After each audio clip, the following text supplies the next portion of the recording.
भारत देश की राजधानी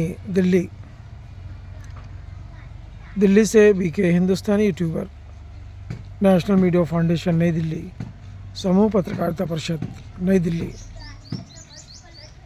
आज मध्य प्रदेश की राजधानी भोपाल पहुंची है। भोपाल में पहुंचने के बाद में हमारी जो टीम का सर्वे मिला है, उस सर्वे के आधार पर हम आज आप लोगों के बीच में कुछ ऐसी जानकारियां रखना चाहते हैं जो हमारे प्रशासन की बहुत बड़ी कमजोरी है। सभी संवाददाताओं ने अपने अपने क्षेत्र की रिपोर्ट आज बीके हिंदुस्तानी के भोपाल कार्यालय में सबमिट की। सभी वीडियोस सबमिट किए गए जो बीके हिंदुस्तानी से जुड़े हुए हैं। उन्होंने सभी ने अपने अपने चैनल की आज एलजी के बड़े पर्दे पर रिपोर्ट पेश की। 5.5 घंटे तक सभी चैनलों की रिपोर्टें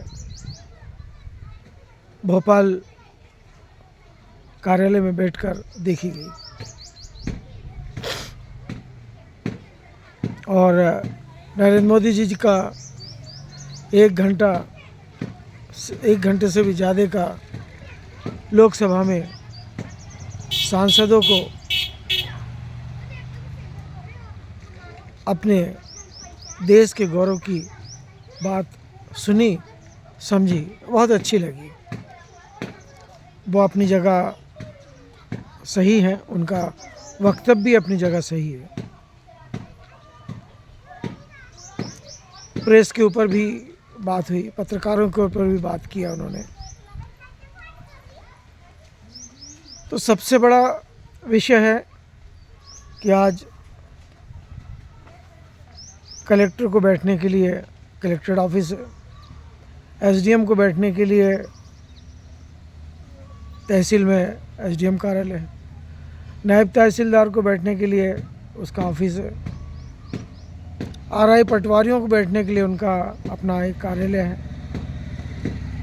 और जो वहाँ पर पेशियों पे आते हैं, अपनी समस्याओं को लेके आते हैं, उनके लिए भी जगह जगह अलग अलग व्यवस्थाओं के अंतर्गत ग्राउंड बनाए हैं।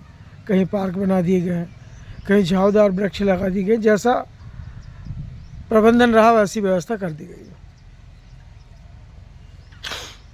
पर जहाँ जहाँ भी हम गए वहाँ देश के चौथे स्तंभ के रूप में माने जाने वाले पत्रकार साथियों के लिए बैठक की कोई जगह कहीं पर हमको नहीं मिली। जब पत्रकार साथियों से संवाददाता लोग मिलने गए, कोई चाय की दुकान में मिला, कोई पान ठेले की दुकान में मिला।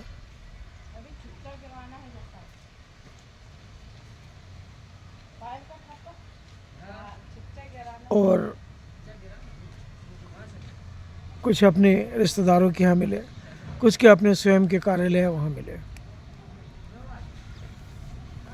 पर सरकारी तौर पर कहीं पर भी पत्रकारों की बैठने की कोई व्यवस्था नहीं है। जगह जगह विश्राम गृह बने हैं, बड़े अधिकारी वहाँ रुकते हैं, आके विधायक, सांसद सब वहाँ रुकते हैं। पर पूरे मध्य प्रदेश में हम जहाँ भी गए, 1-2 जगह छोड़कर सभी जगह पत्रकारों की बैठने की कोई व्यवस्था नहीं है। आपस में चर्चा करने की कोई व्यवस्था नहीं है उनकी। नेता लोग, अभिनेता, किसान जो भी कुछ कहना चाहते हैं तो किसी न किसी प्राइवेट होटल में वो बुक करते हैं और पत्रकारों को प्रेस वार्ता के लिए आमंत्रित करते हैं। सांसद, विधायक भी आमंत्रण करते हैं तो किसी गार्डन वाले से कह देते हैं कि भैया यार आज पत्रकारों की वार्ता है, आप लोग व्यवस्था करना। पर पत्रकारों की अपनी बैठने की कोई व्यवस्था सरकार ने नहीं की है। ये मुद्दा हम आज से ही नहीं, सभी विधायकों से हमने पूछा, मंत्रियों से पूछा, सांसदों से पूछा, और पत्रकार लोगों ने नरेंद्र मोदी जी जो देश के प्रधानमंत्री उनसे भी पूछा। बच्चों के लिए सीएम राइस स्कूल आ गए, पीएम श्री स्कूल आ गए। तो नारद के भगत, नारद जी हमारे इष्ट देवता हैं, जो कलयुग और सतयुग और कौन कौन से युगों में उनकी पुष्पक विमान से इधर से उधर जाते थे और हर सेकंड वो कहीं ना कहीं भगवान के नज़दीक पाए जाते थे। उनका काम ही था पत्रकारिता करना सतयुग की, जिस समय भगवान ने अपना अवतार लिया था तब। अब चूंकि विषय इसलिए आ रहा है कि पत्रकार लोगों की बैठने की कोई व्यवस्था नहीं है, सब अलग अलग बैठे हुए रहते हैं, कोई कहीं बैठा है, कोई कहीं बैठा है, कोई कहीं बैठा है। पर एक जगह सार्वजनिक रूप से बैठने की कोई व्यवस्था मध्य प्रदेश में समझ में नहीं आई। हम निवेदन तो नहीं करेंगे अब सरकार से, क्योंकि निवेदन करते करते मेरी उम्र 70 को होने वाली है। 1955 का मेरा जन्म है। कई बार हमने मांग की कि तहसील स्तर पे, पंचायत स्तर पे व्यवस्था होनी चाहिए, पर कोई व्यवस्था नहीं हुई है। जिस गांव में वरिष्ठ पत्रकार वी के हिंदुस्तानी जी का जन्म हुआ, उस गांव में भी लाखों और करोड़ों रुपए की बिल्डिंग पंचायत भवन की बनी है, और वहाँ भी पत्रकारों की बैठने की कोई व्यवस्था नहीं है अलग से कि जहाँ वो अपना ताला लगा सके, वो चाबी सभी के पास रहे, जिसको जैसा समझ में आए वो वहाँ आके अपनी ड्राफ्टिंग करे, चर्चा करे या आमंत्रण करे जिनकी समस्या उनको। तो अब निवेदन सरकार से तो हम नहीं करेंगे, वो केंद्र सरकार से भी निवेदन नहीं करेंगे। अब हमने एक नया तरीका अपनाया है कि पत्रकारिता के क्षेत्र में हम लोग जो भी विज्ञापनों से कमाएंगे, अखबारों के सेलिंग से जो पैसा बचाएंगे, चैनलों से आने वाले विज्ञापनों पे जो कमाई होगी, उसका 10% पत्रकार भवन बनाने के लिए संग्रहित करेंगे। और अभी 11,000 पत्रकारों ने अपनी सहमति भेजी है अलग अलग माध्यमों से। हम सभी उन पत्रकारों का सम्मान करते हैं जो अपनी पसीने की कमाई 10% पत्रकार भवन बनाने के लिए तय कर रहे हैं, जिसमें पहला पत्रकार भवन मां नर्मदा के दक्षिण तट में, दूसरा उत्तर तट में, चूँकि उत्तर तट में मध्य प्रदेश की लोकसभा का बहुत बड़ा बंगला है, बिल्डिंग है, इसलिए वहाँ तो हमें मान के चलना है कि जब दक्षिण मां नर्मदा के तट का पत्रकार भवन बन जाएगा, और पत्रकार भवन भी ऐसा नहीं, सर्व सुविधा युक्त। यदि पत्रकार बुजुर्ग हो गया है, वो यदि अपना जीवन काटना चाहता है, तो एक कमरा सुविधा युक्त बुजुर्ग पत्रकारों के लिए भी रहेगा, एक कमरा महिला पत्रकारों के लिए रहेगा, एक कमरा पूरे साज बाज के साथ कंप्यूटर, लैपटॉप, एलजी का बड़ा पर्दा और भी कई सुविधाएं, फ्रिज है, सब एक कमरे में वह व्यवस्था की जाएगी। और एक हॉल इतना बड़ा रहेगा कि उसमें सांसद, विधायक, मंत्री, इस तरह के लोगों की प्रेस कॉन्फ्रेंस को लिया जा सकता है मां नर्मदा के दक्षिण तट पर। जगह के लिए सर्वे चल रहा है अभी। कुछ किसानों से हमने संपर्क किया जो मां नर्मदा के दक्षिण तट में रहते हैं, और पत्रकारों के प्रति उनका प्रेम और श्रद्धा भी है। उनसे हमने कहा है कि यदि आप ज़मीन को बेचना चाहते हैं तो हम खरीदेंगे, और दान देना चाहते तो सर हम ससम्मान लेंगे, उसमें हम आपको एक सम्मानित पद पे भी रखेंगे, ऐसा हमने उनसे कहा। उम्मीद है कि 2025 के 18 अगस्त 2025 तक भूमि का चयन और फाउंडेशन का काम चालू कर दिया जाएगा, ऐसी उम्मीद है हम सभी पत्रकार साथियों की। अब इस समिति को लेकर हमारा दक्षिण तट पर एक बैठक होने जा रही है, हनुमान मंदिर बाबरी घाट पर, जहाँ पर इस भव्य पत्रकार भवन के कार्य के लिए समिति का निर्धारण किया जाएगा। समिति में जितने भी पद रहेंगे वो सभी बुजुर्ग पत्रकार जिनकी उम्र 60 वर्ष है, 50 वर्ष है, स्वस्थ हैं, 70 वर्ष से अधिक स्वस्थ हैं, तो ऐसे लोगों को की भूमिका प्रेसिडेंट, उपाध्यक्ष वगैरह वगैरह के लिए रखी जाएगी। कोषाध्यक्ष के लिए युवा प्रतिनिधित्व को दिया जाएगा, और कार्य समिति में वही लोग रहेंगे जो कार्यशील है, कुछ करना चाहते हैं पत्रकार भवन के लिए और पत्रकारों के लिए। ये विषय तो पत्रकारिता का क्षेत्र का हो गया। अब कुछ हम ऐसी भी जानकारी लेकर आए हैं जो आने वाले समय के लिए देश के निर्माण में ही नहीं, देश के भविष्य के लिए खतरा पैदा कर सकती है। पहला, मां नर्मदा के उत्खनन में माफियाओं का राज का होना। किसी गांव में 50 किश्तियां यूपी और बिहार के मज़दूरों से रेत का उत्खनन कर रही हैं, कहीं पर 100-150 के करीब किश्तियां रेत उत्खनन कर रही है अभी। तो ये जो कंपनियां जिनको ठेका दिया गया है, जिन कंपनियों को, क्या उनकी कोई जवाबदारी नहीं है? हर जवाबदारी क्या सरकार की है कि सरकार के अधिकारियों की है? कुछ जवाबदारी इनकी भी है जिनको ठेका दिया गया है। उनकी जवाबदारी है कि मां नर्मदा के जल में से, बहते जल में से रेत का उत्खनन ना किया जाए।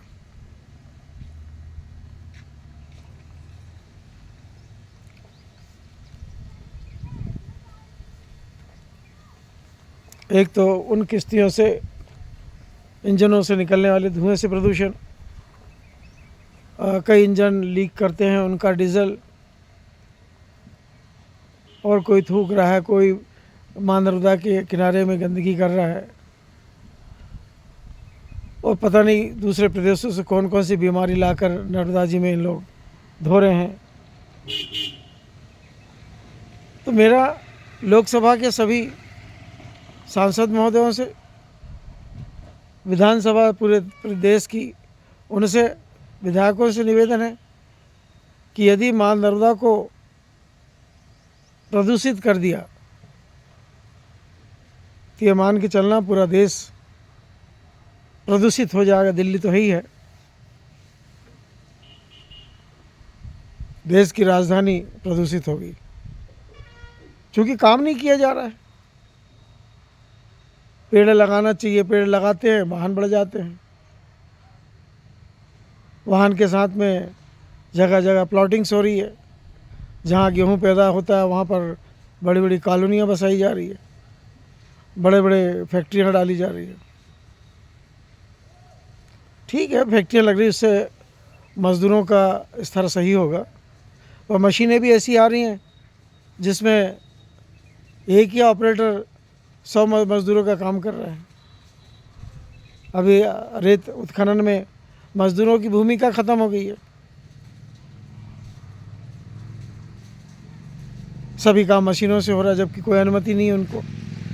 सरपंचों को 1-1, 2-2 लाख, 3-3 लाख रुपया हफ्ते का दिया जा रहा है कि आप हमारी मशीनों को चलने दो, जबकि सरपंचों के अधिकार है, पंचायत के अधिकार है कि वो अवैध उत्खनन में अवैध वाहनों को घाट पर ना उतरने दें।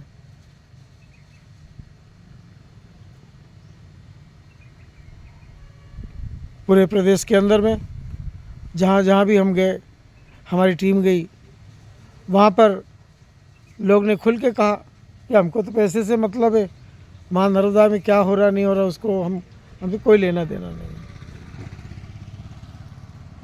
इससे साबित होता है कि लोगों में जागरूकता की कमी है। माँ नर्मदा के प्रति जागरूकता तो है, पाँव लगने तक, स्नान तक, पूजा तक, पर यह जागरूकता नहीं है कि हमें माँ नर्मदा के प्रदूषण को रोकना चाहिए, उसका विरोध करना चाहिए। दादा गुरु कभी बिना जल के चले जा रहे हैं, बिना अन्न के चले जा रहे हैं, तो जाना ही विषय नहीं है, कुछ होना भी तो चाहिए। दादा गुरु बहुत अच्छा कर रहे हैं जो कर रहे हैं, और भी संतों ने जो कुछ किया बहुत अच्छा किया, पर एक यहाँ से निकल के चले जाना वो विषय नहीं है, कुछ रिजल्ट भी तो होना चाहिए। दादा गुरु पहली बार निकले, माँ नर्मदा में जो प्रदूषण था और बढ़ा, दूसरी बार दादा गुरु निकले फिर बढ़ा। तो इस प्रकार आम जनताओं को, आम धर्म प्रेमियों को दिग्भ्रमित करके आप और हम कुछ भी नहीं कर सकते। हमको लड़ना पड़ेगा, हमको बैठना पड़ेगा। ठीक है, दादा गुरु जागरूक कर रहे हैं लोगों को वृक्षों के प्रति, माँ नर्मदा के प्रति, संस्कार के प्रति, पर वो जागरूकता, चलती फिरती जागरूकता किसी काम की नहीं है। एक जगह बैठिए, बड़े बड़े सम्मेलन कीजिए, जैसे बागेश्वर धाम कर रहे हैं, बड़े बड़े सम्मेलन कीजिए। आज बागेश्वर धाम के शास्त्री जो कर रहे हैं वो माननीय है, सम्माननीय है। भक्तों की पूरी व्यवस्था, खाने पीने की, रहने की, कथा और उससे पहले बैठक, और देश में हिंदुत्व को लेकर लोगों में उत्साह जगा रहे हैं।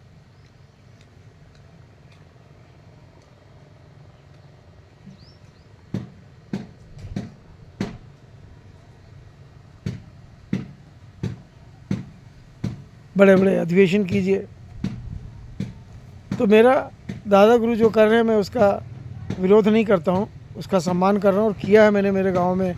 जब जब भी दादा गुरु से मेरे दर्शन हुए मैंने सम्मान किया है उनका, और करता रहता हूँ सभी महात्माओं का। पर विषय जागरूकता का है, लोग जागरूक नहीं हो रहे हैं माँ नर्मदा के प्रति। हम अभी जब बीच में एक बार दौरे पे निकले, माँ नर्मदा के दक्षिण और उत्तर तटों पे हम गए, आप नहा नहीं सकते वहाँ पर। छोटे छोटे गांवों की गंदगी माँ नर्मदा के जल में मिल रही है। सरपंच कुछ करते नहीं है, पंचायत कुछ करती नहीं है। भाई 100 फुट गड्ढा वहाँ खोदा जा सकता है, जो पानी उसमें जाएगा वो पानी रेत की से कट के और साफ होकर माँ नर्मदा में मिल जाएगा, धार में मिल जाएगा, पर करना नहीं चाहते लोग। मध्य प्रदेश सरकार ने इतना फंड दिया पंचायतों को कि वो चाहे तो एक दिन में पूरी गंदगी को साफ कर सकते, पर नहीं करना चाहते कोई। पैसे सब इधर उधर हो जाते हैं। हिसाब सीओ मांगते हैं तो सब फर्जी हिसाब दे देते हैं। कई गांवों में हम गए, नालियाँ गंदगी से भरी हुई है। जिस चौराहे पे देखो डस्टबिन में ओवर कचरा भरा हुआ है, वो इसको खाली करने वाला नहीं है। तो देश में मोबाइलीकरण हो गया, ऑनलाइन व्यवस्थाएं हो गई, ऑनलाइन पैसा जमा निकालना हो गया, ऑनलाइन टिकट हो गई, ऑनलाइन हवाई जहाज की बुकिंग हो गई, सब ऑनलाइन हो गई। और कुछ ऐसी व्यवस्था है जो ऑनलाइन नहीं हो सकती, जिसमें प्रदूषण मुक्त माँ नर्मदा, प्रदूषण मुक्त ग्राम करना पड़ेगा। स्वच्छता के लिए बड़ी बड़ी जगहें बनाई गई, वहाँ लेटरिन और बाथरूम है, पानी नहीं है वहाँ पर। सामुदायिक स्वच्छता परिसर बना दिए गए, देखो तो पानी की कोई व्यवस्था नहीं है, लोग गंदगी करके जाते हैं और डालने के लिए पानी नहीं है। तो इस प्रकार की अधूरी व्यवस्थाओं को करने से केवल एक आम जनता का पैसा ही खराब होता है। भाई स्वच्छता अभियान के अंतर्गत यदि कोई बिल्डिंग बनाई गई है तो पहले तो बोरिंग होना था, वहाँ मोटर लगनी थी और मोटर के साथ में कनेक्शन होना था और कनेक्शन के साथ में स्टोर करने के लिए टंकी होना था। पर नहीं, इंजीनियर लोग एसी और कमरों में बैठे हैं, वहाँ से योजनाएं बना देते हैं, उसको क्रियान्वित कर देते हैं। पंचायतों को ट्राईसाइकिल दी, पंचायतों को कचरा दान दिया गया। आप जाके देखिए, यदि एक भी कचरा दान पंचायत भवन में कहीं रखे मिल जाए, सब कूड़ेदान में पड़े हुए हैं। बिल बना के दे दिए, 800 रुपये का था 1200 का था 1500। तो इस प्रकार देश के अंदर में माफियाकरण को एक बढ़ावा दिया जा रहा है।